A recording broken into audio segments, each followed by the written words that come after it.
And I said, I'm going to move to Spain and do all this. And he's like, okay, cool, whatever. Like, I know you'll be back.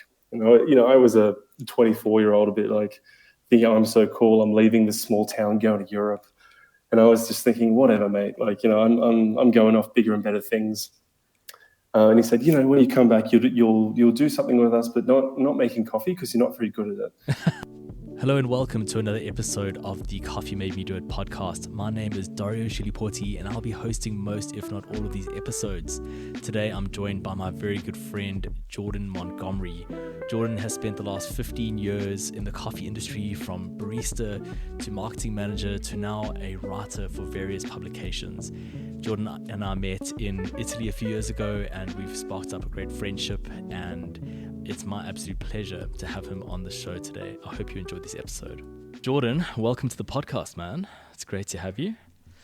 Hello. Well, g'day, guten tag, and how's it? I think are covering all different countries there. I think you've nailed it, man. You've got everyone's included. And the list of countries where we have listeners is growing quite nicely. I think we're up to like 15 or so. So we might have to expand on that. I think Lesotho joined us recently, so that's pretty cool. A tiny little country within the borders of South Africa, so that's quite interesting. You're taking over, mate. You're going worldwide. Going worldwide. I mean, when you have a country within your own country. Yeah. Or maybe you can rename the podcast to Mr. Worldwide Presents Coffee Made Me Do It. I mean, I think that's an appropriate name. I think that's fantastic. It's so appropriate for you to finally be on the podcast. I know it's only episode, I don't know what this will be, 5 or 6, but I think your name has come up in every episode so far. And our listeners are probably like, who is this Jordan guy and where does he fit in?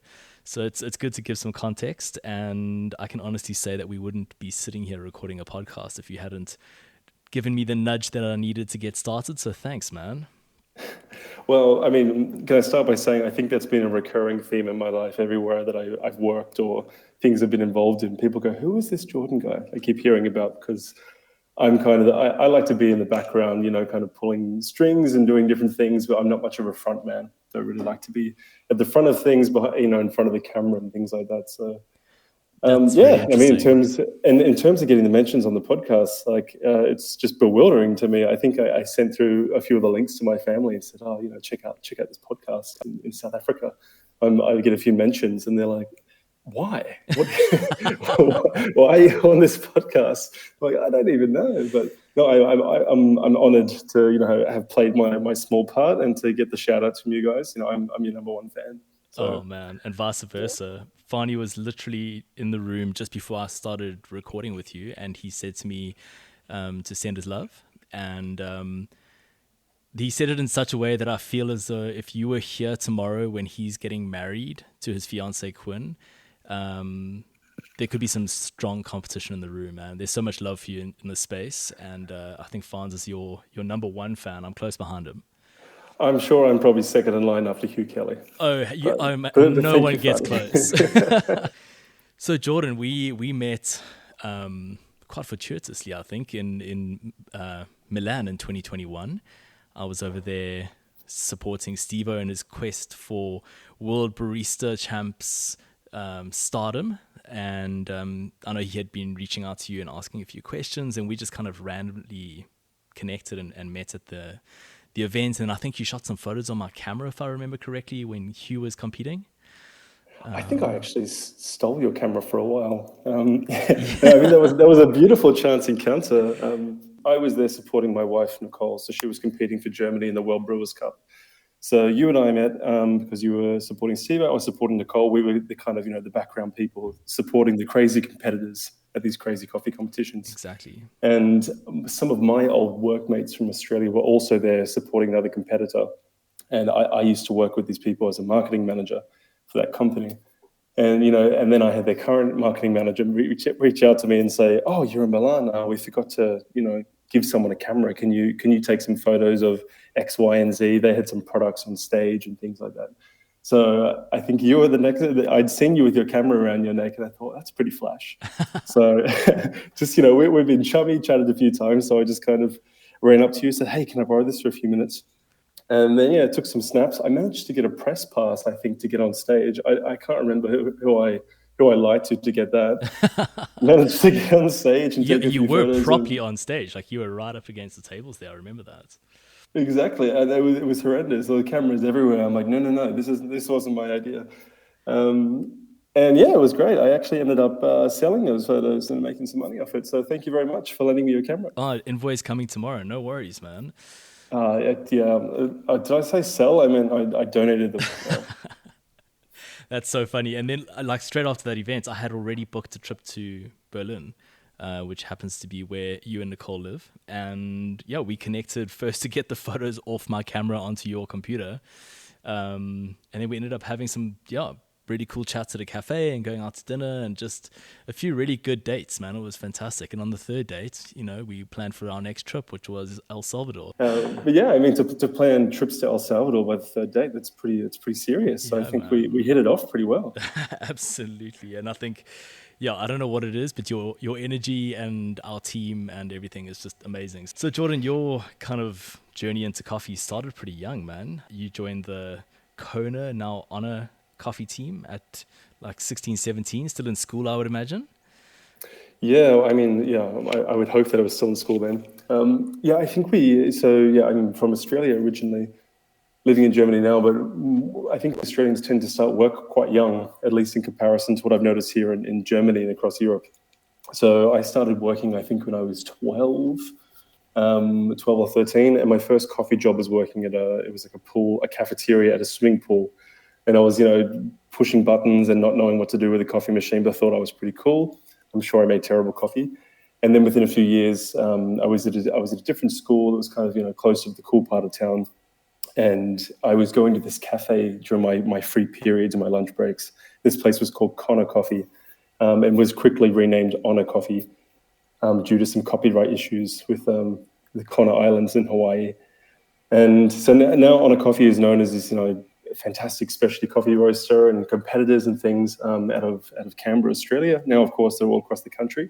But that was kind of, my first role in specialty coffee, my first exposure to it, first as a customer and then working there. So I was just there a few days a week, like on the weekends, just, wearing knockoff baseball caps and pouring penis latte art. I wasn't a very good employee, I'll admit, but I had a great time with them. That's amazing. And then did you stay with Ona while you were studying? You have completed your BA in philosophy, a master's degree in bioethics, and you're about to start your doctorate. So you're clearly not just good at pouring penis latte art. No, I've actually fallen out of the habit of doing that. I'm not sure how it'll look now. It'd be quite bent, I imagine. I worked with Ona, I think, for about 12 years, if you add it all up. So I worked with them from about 16 years old to about 28 when I moved to Germany in different roles. There was a bit of a gap in between. I spent a year and a half in Spain, living there, like again working in coffee and just kind of studying and hanging out, a bit of a gap year, if you will.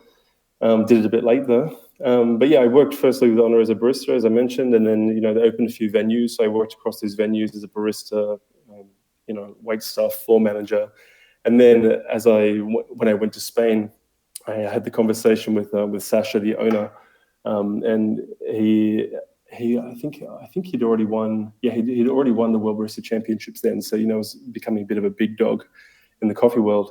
And I said, I'm going to move to Spain and do all this. And he's like, okay, cool, whatever. Like, I know you'll be back. I was a 24-year-old, a bit like thinking, I'm so cool. I'm leaving this small town, going to Europe. And I was just thinking, whatever, mate. Like, I'm going off bigger and better things. And he said, when you come back, you'll do something with us, but not making coffee because you're not very good at it. You'll come back and you'll do something creative because you're a creative guy. And again, I was just like, whatever. And so I went off to Spain, did my thing, had a great time. And then when I came back, lo and behold, within a few months, I was working as the marketing manager of Ona Coffee. I don't know how I scored that gig. They hadn't really had a marketing manager before, and they were like, Jordan will be able to... The creative guy's back. Yeah, the creative guy's back. And I just kind of gave it a try and then ended up doing it for a number of years, and it was great. It went from this role where, I remember sitting there on my first day on an empty desk. I didn't have a computer or anything, and I was just thinking, what am I doing here? That's incredible. And then a few years later, it was just, I guess working across all the different companies, at Because the that time, happened Project. pretty quickly. I mean, Sasha won the World Barista Champs. I think it was in 2015, if I remember Yeah, correctly. 2015. And then Project Origin came quickly thereafter, and then Nucleus Coffee Tools and so on. The early version of that, and you were there to witness all of it happening. You went from almost a small garage business to this seemingly really large group of companies. Yeah, so I mean, with the time around which I joined Honor, they had just opened the roastery. So that was it, and it was tiny, tiny thing. Like I think it would be probably a third of the size of what you're operating now. And now it's it takes up like a multi-story building. It's gigantic. Wow. But I think Project Origin, which is their green bean sourcing arm, it started as a division of Honor, is now separated and become its own company. I think that started around 2011. So it was kind of, I think Honor was in 2008, Project Origin 2011, and then the other company you mentioned, Nucleus, has just been kind of, I guess, formally put together in the last few years. But that kind of focuses on like coffee tools and equipment and research and development. So yeah, I was around during, I guess, the kind of like, growing and waning of two of those businesses. And then as I was on my way out, before I moved to Germany, I was helping with, Nucleus becoming formalized. It was a different name in the works then and, different concept. But yeah, I love what they've put out. I think it's really cool. Yeah, absolutely. I think one of the more innovative and sort of widely adopted coffee accessories brands. The tools are quite niche, but you actually see them all over the place. The NCD, for example, I often see them in like the weirdest little cafes where you really don't expect to see them. But their tools are so practical and so purpose driven. I think they've done a really cool job. Yeah, it's really cool to see. I mean, it's not just Honor. It's, there's lots of people making incredible tools and innovations all across the world. And it's amazing when you see them on, say, like a competition stage or, these upper echelons of coffee excellence, if you want to call it that. And then, after a while, you see them trickle down to your local cafe on the corner, the roastery, in your small town or something like that. So it's just amazing. The work of a few dedicated people can really change like an industry or, make it better. Absolutely. I mean, Sasha's winning coffee is a good example of that with carbonic maceration and, the CM processing that he has really brought to coffee from the wine industry. And it's become so widely adopted that I think a lot of people forget that it actually kind of started on that world stage. Sasha was the guy leading the charge there and the impact has been far and wide. Yeah, and I think it was kind of almost inevitable for that kind of processing to come into coffee. It's something that's just been, so thoroughly practiced and I won't say perfected, but, made really well in the wine industry. And I know that there was a few different producers doing experiments across the world at the time. And it was Camilo Mirasalde in Colombia, it was Las Nubes, the farm. He was doing an experiment with controlled fermentation and tanks and things like that. And I think Sasha went to him. This is my understanding of the story anyway. So sorry, Sasha and Camilo, if I get this wrong. They kind of had the same idea separately and then came together and, really made it what it was. And then since then, as you said, it's kind of exploded. And now, these fine-tuned experimental processing techniques are everywhere. Maybe a little bit too heavily saturated across the industry. There's some pretty wild coffees out there, but yeah, it's just amazing to see what people are doing now. It is pretty exciting. And I think I used this example with Pepe the other day, talking about processing. And this is sort of my view on learning and experimentation in any field. It's like an elastic band and you stretch and stretch and stretch to see what's possible, like how far can we take it? But at a certain point, there's too much stretch and you've got to come back to a point that's a bit more comfortable. And I think that's going to happen with coffee processing. We're kind of finding out what the limits are. But I think it is going to come back to a point where it's a bit more sensible and I don't know what the right word would be, but a point where the market's going to have wide acceptance for what's happening. Where at the moment, I think there are these niches and infusions and co-fermentations and all these things happening. And it's like very controversial. And I think that some of that will stay, but some of it's probably going to pass as well. Yeah, I like to think of it like, around the time that I started in specialty coffee, it was kind of in its infancy. More developed in other places, but in Australia, it was really booming in the mid 2000s. And we thought we were really cool, and at least I thought I was really cool because I was around that age. I was like 17, 18 years old. driving for the first time, going out drinking, things like that. So the way that coffee has developed as an industry, it's almost like there's a weird parallel to my age and where I've grown. That's so And interesting. so now, I have all these, concerns and questions and things about my own life and what I'm doing, the direction I'm going. And then I kind of see parallels in coffee sometimes. It's like you're trying out this thing now, like say processing is just one example. And it's going to work out. People in industries mature. It's just people trying new things and doing different things. And, there was the period where everyone's like, oh, coffee's so wanky, it's so annoying. Well, yeah, so was I as a teenager at the time. So it's kind of like, it's convenient for me. Maybe it's a few years behind you in that way, because I know you've got a couple of years on me. Yeah, and also I only came into coffee much more recently. I started drinking coffee about 10 years ago, just over 10 years ago.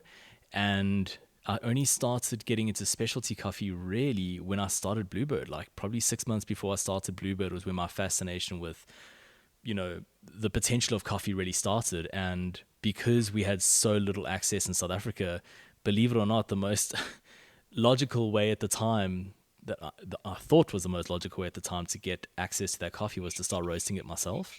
And that's basically how Bluebird ended up starting. So I'm only 5 years or so into the specialty industry. So I haven't seen as much of that change happening. I think, I heard about what Sasha had done, but I wasn't into coffee. I wasn't really drinking coffee when he did it. So yeah, I think I avoided a bunch of that part of the conversation. And I think I was kind of turned off by specialty coffee because of how pretentious and stuck up, I guess, the whole industry sort of seemed from the outside, especially in South Africa at the time. I think it's a lot more inclusive and embracing now, which is really great. Yeah, but growing pains, it happens. Growing pains, exactly. Yeah, wine has 1,000 years on us, so that's why they seem so refined and so cool. Exactly. Except natural wine, that's having a strange resurgence, and I'm not really enjoying it. But yeah, it's crazy your progression with coffee. Like if I lived in South Africa and you had started drinking coffee and then 6 months later said to me, "I'm going to open this business," I would have said, "You're an idiot. Like you don't know enough about it, or you won't do well." I would have been one of those naysayers. I'm sure there were naysayers when you wanted to start out. Yeah, I think that was pretty popular opinion, to be honest. Yeah, but I mean, good on you for sticking with it. It's incredible. I know people who have worked in the industry for 25 years who do a similar thing and don't nail it. So, I mean, what you and the team have achieved is a testament to you being a stubborn bastard and going through with it and being able to reap the benefits of the work before you. Like, I'm not one of those people, just because I was around when industry was developing doesn't mean that I know better than anyone else. Like, it's probably the opposite. I think in a lot of ways I'm stuck in certain viewpoints and ways of viewing the industry and other things. So it's nice for people who are coming into the industry now, or like yourself only a few years ago, to be able to take all the knowledge, to learn from all the mistakes of people prior and say, cool, you messed up here.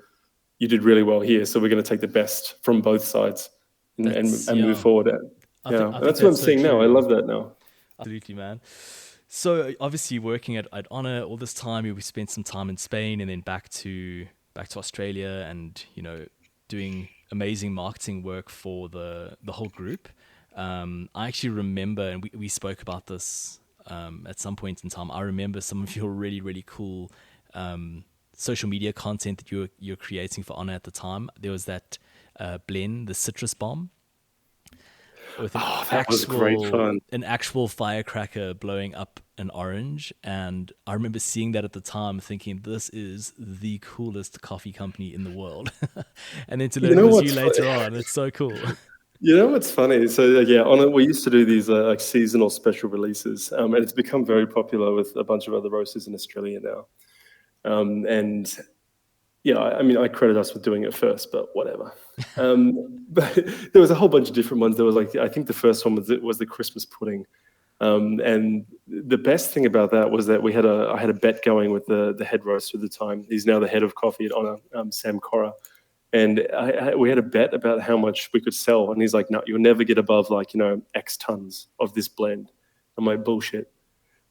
We absolutely can. What do we get? What do I get if I'm able to do the marketing well and sell enough? And he said, he's an idiot. He said, if you sell X amount, I'll get a Christmas pud tattooed on my foot. And from then on, we didn't say pudding, we just said pud. So it was just I'll get a pud on my foot. And I was like, oh my God, this is brilliant. So I spent the next 2 weeks, like not only just doing like my normal like newsletters, social media stuff, talking to like our account managers across the country. I was like physically calling customers and saying, hey, like, you've never spoken to me before, but I'm so-and-so. I hear that you haven't ordered any of the pud. We've only got a couple of weeks left. Would you like some Christmas pud? Oh my And gosh. it went gangbusters. And I was sending like multiple newsletters a week, all these posts, like doing as many like videos as I could. And we hit that target. And it took about a year, I think, but Sam actually stuck to his word and he got a tattoo of a Christmas pudding on his foot. And underneath it, it says "Viva la Pud." And Oh to this my day, word. I think he was 32 years old when he got that. And to this day, it's the only tattoo he has that I'm aware of. But yeah, so that was the first one. So I'm like, oh, this is really fun. I want to do this all the time.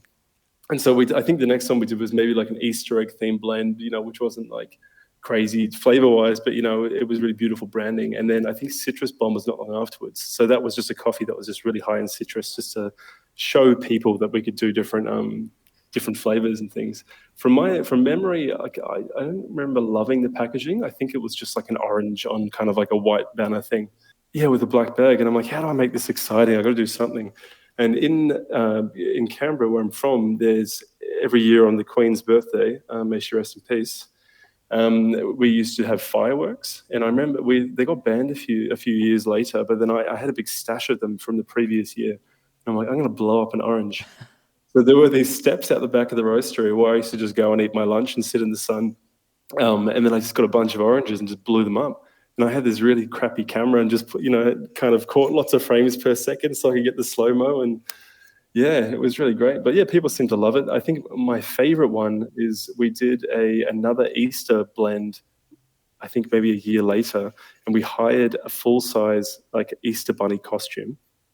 And we tried to recreate Wrecking Ball by Miley Cyrus, that video. I mean, the actual editing quality on my part, not amazing. But yeah, we didn't have a wrecking ball. So what we used was a forklift, a rope, and a piece of wood tied on the end of it, and just got someone sitting in a full human-sized rabbit costume, swinging back and forth. And then we smashed a bunch of Easter eggs with a sledgehammer. It got weirdly sexual, but it was really very fun. Who drew the short straw? Who was in the Easter Bunny suit? I think we had a couple. We had my best friend Katie. She was the general manager of Honor's venues, like cafes at the time. She happened to be around and decided to jump in. She was a little bit short, so the costume was a bit baggy. And then Hani Ezet, who I believe you've met, Barista Hani on Instagram, if you want to look him up, guys. He also jumped in as well. There may have been a third person, but I can't remember. That is yeah, we just. Are they still doing that really kind of stuff now? I think to like a lesser extent, it's like I think they're actually doing like a bit of like a throwback series at the moment because they've got their 15-year anniversary. So they're doing like what were the best releases we ever did, and they're re-releasing them. But I think they maybe have like toned it down because it was seasonal. It was like 4 times a year in addition to having X amount. I think they're having like 8 or 9 different coffees per month. So it was a lot of work. So I think that maybe they've like toned it down and focused on other things, following like COVID and stuff like that. So well, it sounds like the fun creative guy left and took the inspiration with him. No, definitely not. The team's still very fun and very creative. No, I think I don't ever think that I was very good at marketing, which is ridiculous considering I've worked as a marketing manager for years. I think I just liked having a lot of fun and then finding the best way to translate that. So I think that was the value that I brought to the role, just trying to make it fun and make it engaging, which I suppose is marketing to a degree. But yeah, it was a very I had a bit of a free reign, which is probably not a great thing. But yeah, I'm very grateful for my time there. That's incredible. The transition from Honor, into the next part of your career was largely driven by the fact that you were moving to Germany. Is that right? Yeah, exactly. So my wife and I, we met at a coffee competition, of course, and we got married June, at the peak of coronavirus in Australia, and she was in Australia on a 1-year working holiday visa. So we had met in Budapest. She's German, and then she moved to Australia. We got married, and then even though we were married, the visa situation there is pretty terrible, really expensive, and just not worth the effort. So And she wasn't able to get renewal for her visa, even though it was, COVID times, and no one in Australia was allowed to leave the country at that point. So she was going to get kicked out, and I couldn't leave. So, we decided not to postpone the wedding. We're just going to go ahead with it. I left with her, and then we arrived in Germany in October 2020. I think 9 days before we went into a lockdown for another 6 months. So that was good. Jeepers, that is incredible. So were you working in Germany at the time? I mean, you had just arrived, surely not. No, I didn't even have a visa at the time. Germany's very, very chill in that way. You can arrive and then apply for a visa. They're like, we'll give you a few months to find a place to live, get a job, and then you can have a visa. It was also easier for me through marriage. So I was actually finishing my master's thesis because I was doing, I did, as you mentioned, a Master of Bioethics, and that was through Monash University in Melbourne, but I was living in Canberra, so I was doing it by correspondence, so mainly online. So I was finishing that, and so, I hadn't really started my thesis because we'd had the wedding and we were moving overseas and everything, so I think I wrote the whole thing in about 4 weeks. So that was the first month in Germany, just, smashing out an 80,000 word thesis. And then after then, I'm like, oh God, I haven't got any savings. I should probably get a job. And just at the time, my friend Henry Wilson, who is the founder of Perfect Daily Grind, for anyone who's listening that has been on that site before, you should go on. It's the largest coffee news website in the world. He was looking for someone they had just started an agency called PDG Media. So it's kind of, a digital marketing agency focused on the coffee world and coffee industry. They were looking to kind of expand that. And so I started working with them, which is awesome. I got to work from home, which is great to do, with the lockdown and everything. I got to work in English because my German was terrible then and moderately better now. I worked with them for about, I think 1.5 years. Okay. With PDG Media. And it was fantastic. I got to, connect with, roasters in the US and green coffee suppliers in Australia, people all across Europe and the Americas. So it was a lot of fun. They do an amazing job, and the amount of content they put out is absolutely staggering. I think it's, that must be a part of their secret to success, I suppose, is that there's just an overwhelmingly large volume of high quality content. How on earth do they manage to get that right? I think they just have a lot of people writing for them, which is great. But no, I think everyone in that business is quite switched on. Not everyone comes from coffee, some do, some don't, but everyone's very switched on about being able to put their finger on the pulse and see what's interesting. But it's not just about writing articles and doing things that are really topical and popular at the time. It's about catering to every audience. So, I've met so many people, when I've said that I worked with Perfect Daily Grind, or at least with their agency, they're like, oh yeah, when I first got into coffee, I read heaps of their articles. Because it's not just, articles today about how is the Russia-Ukraine conflict affecting coffee prices. That's kind of, topical, high-level politics and economics kind of thing. But then on the other hand, they'll do an article saying how do you steam milk? Or what's the best way to pour an espresso if you've never done it before? Or how do automatic machines differ from these machines? So it's just catering to every audience, which I think is nice. You don't often see these publishing businesses doing that sort of thing. They're just trying to keep things topical and keep the frequency down.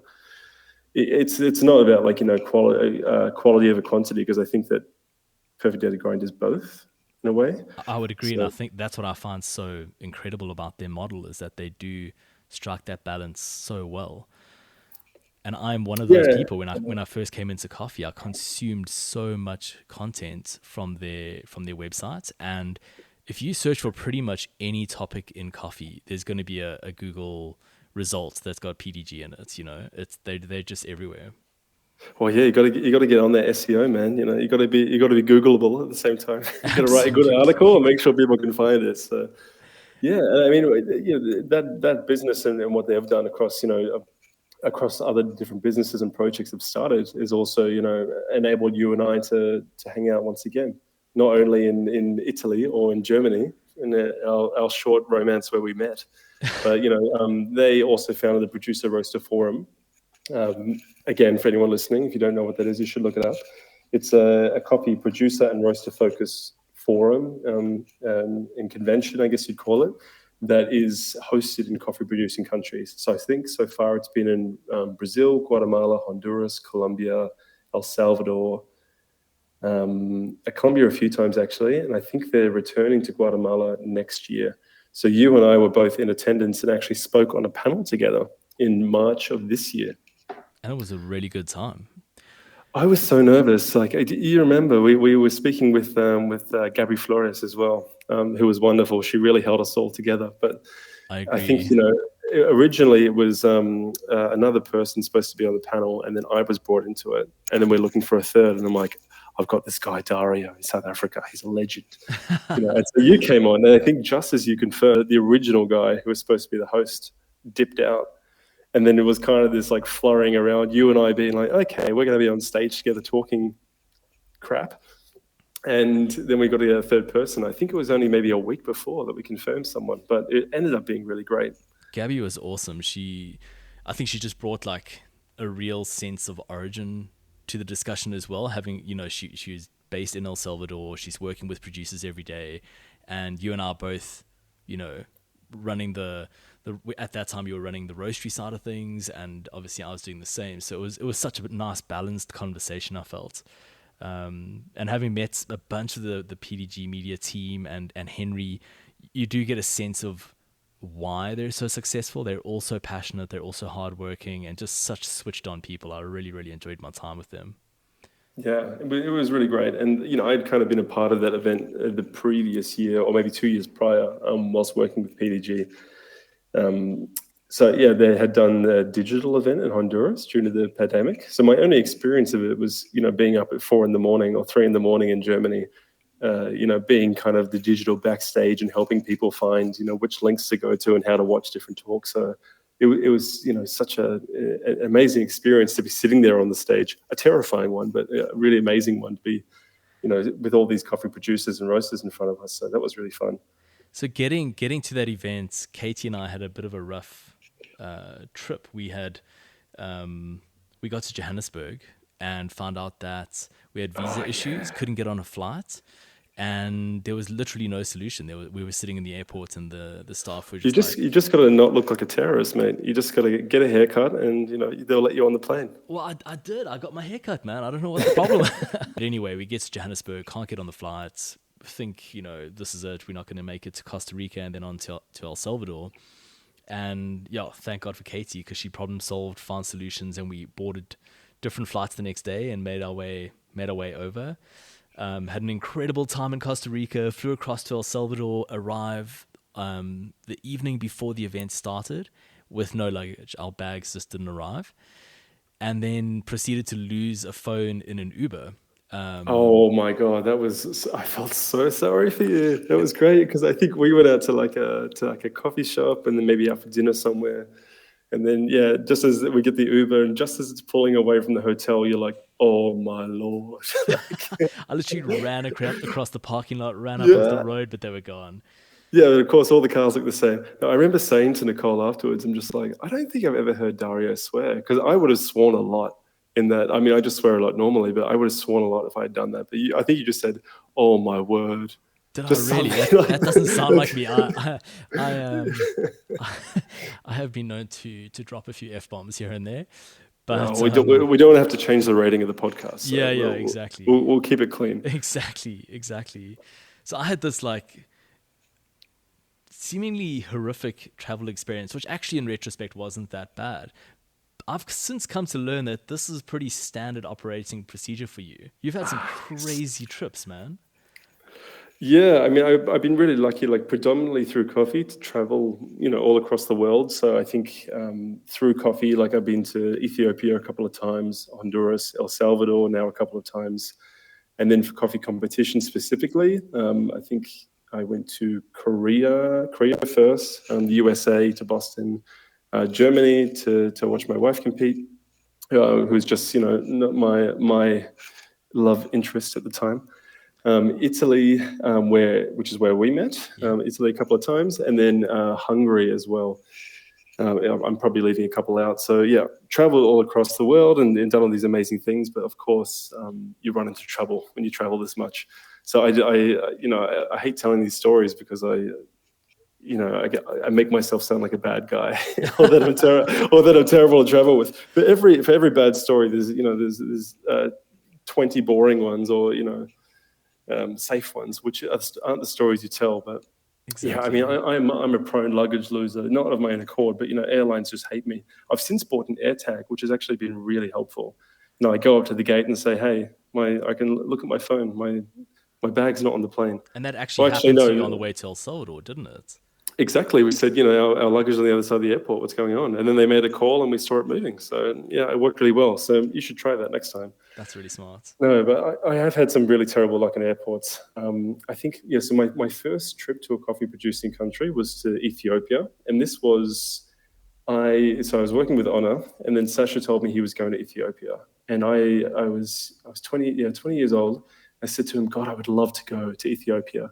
He's like, cool, man, just come. Just really casually, flippantly, like, just come. And I'm like, are you serious? And he's like, yeah, like, I'm going by myself. Like, I don't care. And I'm like, oh my God, this is amazing. So, I didn't really have enough money at the time. So, I went and visited my parents and said, hey, I looked at some flights to Ethiopia. I can pay for half the ticket for my 21st birthday. Can you pay the other half? And they're like, what, to send you to Africa by yourself? I'm like, no, not by myself. It's like, Sasha will be there. And they know Sasha, so they weren't convinced by that. But yeah, but the only thing was, he said, like, I have to go to so and so first. I think he was going to Dubai for a few days, which I definitely couldn't afford. He said, I'll just meet you in Addis Ababa. And I'm like, cool, no worries. When and where? And he's like, meet you at the airport. I land at this time on this day. I'm like, great. So I organized my flights. 21-year-old Jordan, I think newly 21. I fly to Addis Ababa, I think it was like a 22-hour trip or something from where I lived. And then I arrived at the airport and there was no Wi-Fi or anything, so I'm just kind of waiting. Oh, maybe I should wait at the other side. It's a very small airport, or it was at the time. So I'm kind of crossing back and forth at arrivals, like, maybe he's here, maybe he's there. And then I think I asked someone, like, there was like a little cafe or a stall, or I hotspotted off someone, I can't remember. I said, can I use some internet, please? And then I get it was a Facebook Messenger message, not even like a WhatsApp or anything. He's like, oh, hey man, sorry, wrong day. I'm actually coming in 3 days. Oh my word. Which at the time I was a little concerned at the time, because I think I maybe booked a hotel. Yeah, look, my memory's fading. I can't remember, but I needed to book extra accommodation, because I'm like, God, I think I've only got like one night or something, because I thought we were heading off the next day. And so then I had to find my way to this hotel that I booked, and with there's no Wi-Fi or something. I think I downloaded a map of Addis and just walked. And then I booked a couple more nights and it all worked out. And I'm like, this is okay. I'll just explore the town and I'll make the best of it. Didn't speak any of the language. Everyone in the area they spoke a bit of English, which was nice. But yeah, I mean, that wasn't fun. And then the first thing that happens, and I walk out of the hotel to go explore the town, is this guy comes up to me and he's like, hey, are you new? Oh, I'm staying at this hotel here. There's this Ethiopian guy. He's like, yeah, I'm also here for business. I'm staying here. I'm going to this traditional dancing place. Do you want to come with me? I'm like, yeah, great. Sounds amazing. And we're just chatting, becoming best mates. To cut a long story short, he led me to a brothel and then, asked me, should everyone here drink? And I didn't know, I was like, this place is a bit sus. Like, it's kind of like someone's living room. Why are all these people sitting here just staring at us? All these women. Oh, that's what this is. Oh my word. And then he's like, oh, the girls want to drink. Do you invite them to drink? And I'm like, they can do what they want. I don't care. And then, apparently invite them to drink means I pay for everything. So, yeah, it wasn't great. Like, I didn't end up paying for everything. But anyway, it's that kind of thing. Like, you think I would have learned from that lesson to get my dates right, or to find out other people's dates right, and not trust strangers. But I mean, lots of other things have happened since. But that is incredible. So that was your first trip to Origin. I think I had seen a coffee tree in Nepal a year earlier or something. Okay. But I'd never been to a coffee farm. The rest of the trip was amazing. I went all around the south of Ethiopia through all these farms and stuff. I stayed in this hut that was I think made out of reeds or something, while hyenas were snapping at the walls outside in the middle of the night. It was great. I had a really good time. That's incredible. Sasha must be such an interesting person to travel with. He's just so well traveled. No, he's chaotic. He's absolutely chaotic. So fast forward, we went to Ethiopia again years later. So I was lucky enough to co-produce the Coffee Heroes film, which was like a kind of sequel to The Coffee Man.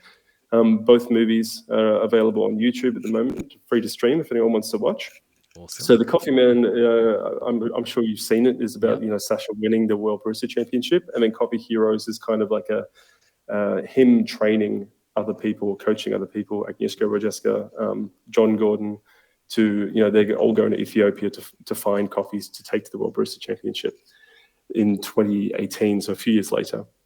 And so I was there, carrying around cameras and batteries and helping with the production and stuff like that. Just really happy to be there, and just couldn't believe my luck that I was back in Ethiopia. But I'd since learned traveling with Sasha that he loses everything. He's late everywhere and loses everything. So I took 3 extra toothbrushes, 2 or 3 extra like phone charging cables, and an extra laptop charger. And I think throughout the trip he took all of them because he kept losing his. Oh my I'd learned by that time that he loses everything, so I just took extra of everything, and it ended up working out. That's amazing. That's amazing. I always get blown away by these stories where these people who, for example, in this case, you're talking about travel, but everything just seems like go right eventually with a lot less stress than a lot of us have. Like I obsess over the details and try to make sure everything's perfect so there won't be any hiccups, and never lose anything except for my phone and the Uber in El Salvador. And somehow things still go wrong. And then for other people, they just kind of like cruise through life and things just kind of work out, I think when these things happen often enough, where you have the experience, you learn to just take it and just kind of, that there's no one behind a secret door at an airport saying, let's ruin his trip and make sure he doesn't get there. It's just the only thing for me is when I have time constraints. Like we went on a trip, when we were going to El Salvador earlier this year to go to the PRF and see you and Katie. We were going through Mexico to visit some friends of ours. And, we were only there for like 2 days or a day and a half or something. And then our flights got completely messed up. We ended up flying right across the US and blah, blah, blah. And I was like, I was such a grump. I was so annoyed. Only because, I'm like, I haven't seen this, best friend of mine in so long, and I want to meet his partner and blah, blah, blah. So I was going nuts at the airport because, if I'm going to South Africa and I have, a couple of weeks there or whatever, if I end up arriving a day late, whatever. Absolutely. So enjoy the airport food and what it does to your stomach. Yeah, exactly. Your time in Mexico was pretty wild, hey? You guys. It was like I think it was maybe 2 or 2.5 days actually. I think we went to like Mexican wrestling. We went to the Teotihuacan. I hope I'm pronouncing that properly. Teotihuacan pyramids, which is a wonder of the world. And we went all around Mexico City. Had an amazing time. Such an incredible food there, and the weather there is just phenomenal. So nice. Well, definitely on the dream list to go and visit. Maybe even source some coffee. Who knows? But man. If you need a marketing guy to come with you to blow up some of the local fruit, then and record it, then can we take a full size bunny costume? Maybe we could find something. We could do like a Mexican wrestler bunny. The rest would or be something great. like that. Perfect. We've got it. Marketing sorted. Exactly. This is why they pay me the big bucks. Well, this is it, man. This is it. So what are you up to at the moment? I mean, your time at PDG Media has led you in the direction of writing more and more for different publications. Yeah, so I at the moment, so in the last year and a half, I've been working with Fjord Coffee Roasters. So that's a local roastery here in Berlin, and the same people have a second brand called Field Coffee. So I've been working with. You're getting attacked by birds there, Dario. Those are hardy dars, man. They're the loudest flipping birds on this planet, and they're flying that's a ridiculous over my roastery name at the moment. It kind of reminds me of home. You're like, a cockatoo is yelling at me. But yeah, so I was working with Fjord Coffee Roasters and Field Coffee as the marketing manager and roastery manager for the last 1.5 years. And I've since kind of stepped back to just kind of do the marketing for these brands and a couple of other venues associated to them. But I'm currently working as a writer for 2 different publications, Coffee Intelligence and Newgram magazine. So I guess we were just singing the praises of Perfect Daily Grind before. I guess this is kind of like maybe more like niche publications than that. Perfect Daily Grind's catering to a really broad audience. Coffee Intelligence is very like, I guess you'd call it like the guardian of the coffee world. It's kind of like, high level politics, trade, economics, things like that. And then Newground is, pretty much focused on like technology and trends and community and stuff. So I think sometimes, working in marketing, you get to have a bit of like a sole focus of like, I've got these products and these brands to get out there. So doing something like writing is just putting yourself somewhere else and getting a little bit of like a wider gaze on the industry. I find it really rewarding, even if I do nothing with it, aside from write articles. It's knowledge and connections and things. That's kind of why I got into and stayed in coffee, just because of the people that I met and the things that I was learning. Well, that's sort of my next question is around, the title of this podcast is Coffee Made Me Do It. And I think that's definitely been my journey in coffee. I've been driven by the product. I've been driven by flavor and exploring the possibilities with coffee. And that still drives, my daily work. You're just about to start your doctorate, and you've obviously got a very interesting academic career. What keeps you in the coffee industry? What is the draw for you? I think initially, like, just as a 16, 17-year-old, I loved working with fun people. And it was just, I worked in a really fun cafe with coffee that was really excellent. I didn't know the difference when I started. And then as I learned more about it, I'm like, this is really cool. And I love knowing a lot about something. And so being able to like serve something delicious to someone else who didn't know, and then tell them things about it, like, oh, this is from this place, it tastes like this. And for them to say, oh my God, it does taste like that. It was really gratifying for, someone who was, trying to figure out what their identity was, for a while. Like, I was very much, I thought of myself as like, oh, I'm the barista, I'm the coffee guy. As I've gotten older, I guess my motivations have changed. I've had so many, don't get me wrong, I really enjoyed my time in coffee, but at least once every 6 months, I go, what am I doing with my life? Why am I working with coffee? What are these toasted seeds I'm playing with? And I don't know. I go through that self-doubt and those periods all the time. But what continually draws me back is the people that I've met. I mean, the best example is my wife. I met my wife at the after party of a coffee convention. I would have never met her otherwise. If that was the only reason why I stayed in coffee and continue to do so, then that's definitely worth it. But yeah, I've traveled all over the world. I've learned so much, not only about like a specific bean or product or pouring latte out or whatever, but everything from where it's grown, how it's grown, the people that grow it, the economics and trade of it, the science behind it, the tools, and it's just like, it's insane. Sometimes it's a little bit overwhelming, just like the breadth of the industry. What you can do anything in it, really. So I think that's what's kind of kept me in it the last few years, at least, just being like, oh, I can go anywhere with this. At the moment, I'm really enjoying, marketing and writing, because I'm getting a little bit of like a spread of everything. I'm probably not as like product focused anymore as I guess you are. Like, you're working with it in your hands every day. I guess I've taken a step back in that sense. I'm just enjoying the wide world of it and seeing where it takes me next.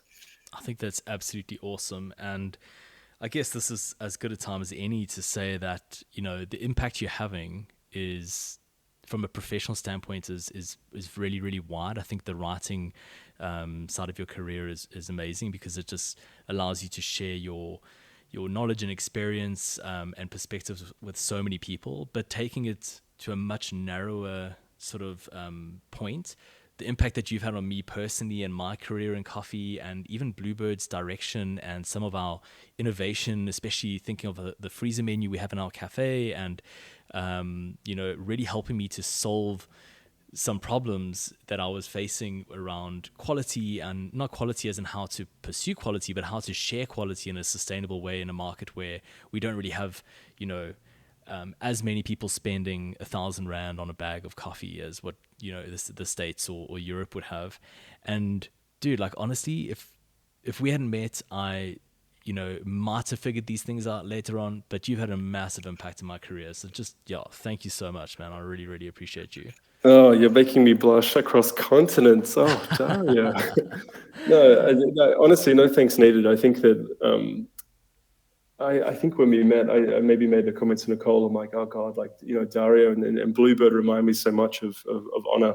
like, kind of not so much in early days, because, it was very much like fumbling around, figuring out what to do. I think you already had that base knowledge, and you knew the direction you wanted to go in from the mistakes and the successes from other people.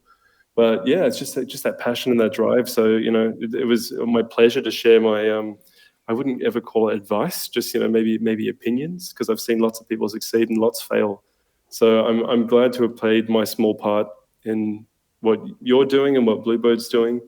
I'm really glad to have introduced Fani to Hugh Kelly. That was one of the greatest moments I've ever experienced.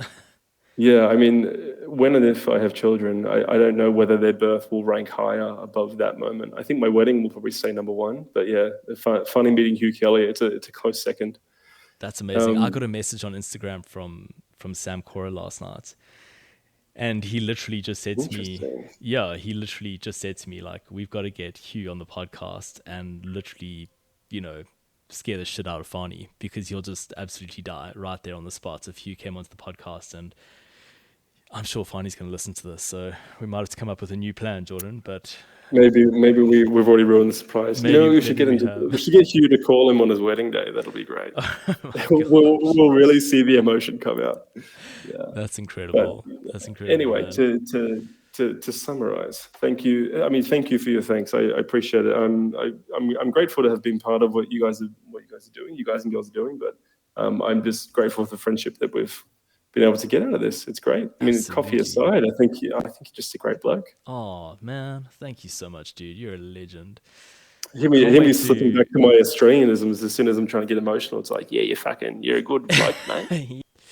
Well, dude, thank you so much for joining me today. I'm sure I hope we'll have follow-up episodes in the future to talk about the 10,000 topics we didn't get to today. But it's been an absolute thrill. And for those people who are listening and are really interested in reading Jordan's content and getting to know more about, what you're doing, I'm switching between calling you Jordan and talking directly to you about where people can find your content. But where is the best place for people to be able to find your work at the moment? I really enjoy being spoken about in the third person. So, I mean, you can just go into Coffee Intelligence, so that's intelligence.coffee, or Newground magazine, so newgroundmag.com. A bunch of my articles are there.